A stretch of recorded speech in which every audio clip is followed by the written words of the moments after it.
अस्सलाम वालेकुम। आज की इस वीडियो में हम एक और प्रोजेक्ट के प्रोटोटाइप फेस के बारे में देखेंगे जिसका नेम है research submission and evaluation for university project. तो इसके अंदर हमने जो टीचर ने रिक्वायरमेंट्स वगैरह दी हुई हैं प्रोटोटाइप की, उसमें हमने 3 पेजेस बनाने थे। एक आपका होम पेज हो गया, सुपरवाइज़र के रजिस्ट्रेशन का पेज हो गया और सुपरवाइज़र का लिस्ट का पेज आपके पास हो जाएगा। प्रोटोटाइप के अंदर वो कहता है, टीचर कहते हैं कि well looking user friendly front end आपके पास होना चाहिए। ठीक है।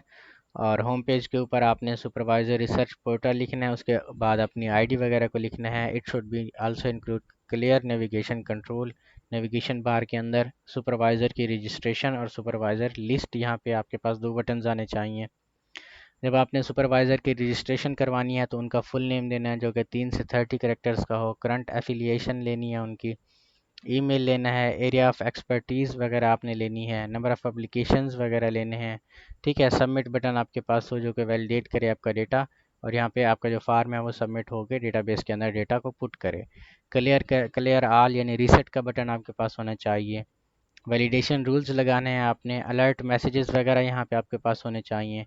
सुपरवाइज़र की लिस्ट के ऊपर आपने क्या करना है, उस पेज के ऊपर आपने full name, current affiliation, email, area of expertise, interest और नंबर ऑफ़ पब्लिकेशंस वगैरह को दिखाना है। ठीक है। जो आपने लैंग्वेजेस को यूज़ करना है, पीएचपी आपने यूज़ करनी है। हमने आपको एक जिप फाइल दी होगी, कुछ इस तरीके से आपने इसको एक्सट्रैक्ट करना है। और जो रोड मैप वाली फ़ाइल हमने आपको दी है उसमें पीएचपी के हेडिंग के नीचे फर्स्ट वीडियो को देख के आपने इसको रन करवा लेना है। जब आप रन करवाएंगे तो एचटी डॉक्स के अंदर आपने फ़ोल्डर बनाया होगा और किसी भी फ़ोल्डर के अंदर आपने फिर इसको रखा होगा। ठीक है, कुछ इस तरीके से। तो फिर आपने ब्राउज़र के अंदर जाना है और यहाँ पे पाथ देना है लोकल होस्ट स्लैश, और यहाँ पे जो भी आपने फ़ोल्डर बनाया होगा, हमने 3 फ़ोल्डर्स के अंदर इसको जाके मर्ज कराया हुआ है। तो यहाँ पे प्रोटोटाइप्स ये वाला आपके पास आ जाएगा। कुछ इस तरीके से हमने इसका फ्रंट एंड वगैरह बनाया हुआ है। ठीक है। यहाँ से सबसे पहले आपने क्या करना है, सुपरवाइज़र को रजिस्टर करवाना है। ठीक है। तो ये आपका वैसे होम पेज है, इसमें 2 आपके पास नेविगेशन बार वगैरह हैं। सुपरवाइज़र रजिस्ट्रेशन के ऊपर जाके आपने सुपरवाइज़र को रजिस्टर करवाना है। फुल नेम आपने उसका देना है, करंट एफिलिएशन क्या है, ईमेल एड्रेस उसका क्या है, नंबर ऑफ़ एप्लीकेशंस कितनी है। ठीक है। और यहाँ पे एरिया ऑफ एक्सपर्टीज़ आपने लेनी है।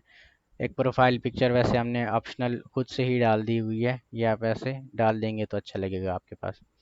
सबमिट पे क्लिक करने के बाद आपका जो फॉर्म है वो वैलिडेट होगा और यहाँ पे रजिस्ट्रेशन उसकी सक्सेसफुल आपके पास हो जाएगी। देन यहाँ पे सुपरवाइज़र की लिस्ट का एक पेज है, इसमें जितने भी सुपरवाइज़र आपने इंक्लूड करवाए हुए होंगे या रजिस्टर करवाए हुए होंगे वो सारे के सारे आपके पास यहाँ पे आ जाएंगे। अगर पेजेस की बात की जाए तो यहाँ पे आपका जो पेज इम्पोर्टेंट है, आ, ये वाला है रजिस्टर का पेज। यहाँ पे हमने एक फॉर्म बनाया हुआ है जिस तरह टास्क 1 और टास्क 2 के अंदर आपने देखा होगा। ठीक है। थोड़ा सा उससे ये डिफरेंट हो सकता है क्योंकि यहाँ पे हमने कुछ वैलिडेशन वगैरह लगाई हुई हैं। ठीक है। और यहाँ पे वैसे आपको समझ आ जाएगी कि वैलिडेशन वगैरह किस तरीके से काम कर रही हैं। ठीक है जी। नीचे एक फार्म है, जब आप इसको पोस्ट करते हैं फार्म का जो डेटा है तो वो इसी पेज के ऊपर जाके पोस्ट होता है, जिसमें सबसे पहले हमने इनिशियलाइज करवाए हुए हैं वेरिएबल को, जिसमें अगर कोई डेटा आपके पास नहीं आता तो उसका आपके पास एरर का मैसेज शो होना चाहिए। ठीक है। इसके बाद हम पोस्ट मेथड को प्रोसेस कर रहे हैं। ठीक है। जिसमें हम नेम को यहाँ पे देख रहे हैं कि आपका जो नेम है वो 3 से 30 कैरेक्टर्स का है या नहीं। अगर ज़्यादा है तो यहाँ पे आपको एक मैसेज आ जाएगा, एरर मैसेज। इसी तरह एफिलिएशन वगैरह है, आप करंट एफिलिएशन अगर किसी की ने नहीं डाली होगी तो यहाँ पे आपको मैसेज आ जाएगा कि एफिलिएशन वगैरह डालें। ईमेल वैलिडेशन हमने लगाई हुई है कि @gmail वाले जो भी ईमेल हैं वो जस्ट एक्सेप्टेड हैं, अदरवाइज़ नहीं। इसी तरह एक्सपर्टीज़ के ऊपर भी और पब्लिकेशंस के ऊपर भी वैलिडेशन लगाई हुई है। ये आपकी पिक्चर है जो कि मैक्सिमम 2 MB इसका साइज़ होना चाहिए। ठीक है। अगर 2 MB से ज़्यादा होगा तो आपको ये एरर देगा और पिक्चर आपकी सेव नहीं होगी। ठीक है। अदरवाइज़ ये पिक्चर आपकी सेव हो जाएगी फिर फैकल्टी वाले फ़ोल्डर के अंदर। ठीक है। तो ये एक सिंपल इंसर्ट ऑपरेशन की क्वेरी हमने यहाँ पे लगाई हुई है जो कि सुपरवाइज़र की टेबल के अंदर सारे का सारा डेटा यहाँ पे आपका पुट हो रहा है। इसी तरह लिस्ट वाला आपके पास पेज है, इसमें सारे के सारे सुपरवाइज़र को हम क्या करवा रहे हैं, लिस्ट के अंदर फेच करवा रहे हैं। ठीक है। उसके लिए हमने सेलेक्ट आल वाली क्वेरी वगैरह लगाई हुई है, ये हमने CRUD ऑपरेशन के अंदर आपको बताया हुआ है। बाकी इसमें आप कोड देखिए, कोड थोड़ा सा डिफरेंट हो सकता है हमारे लेक्चर से, लेकिन इतना ज़्यादा डिफरेंट नहीं होगा। बाकी कोई भी चीज़ अगर आपको समझ नहीं आती तो आप हमसे व्हाट्सएप पे कांटेक्ट करें, इंशाल्लाह हम आपको समझा देंगे।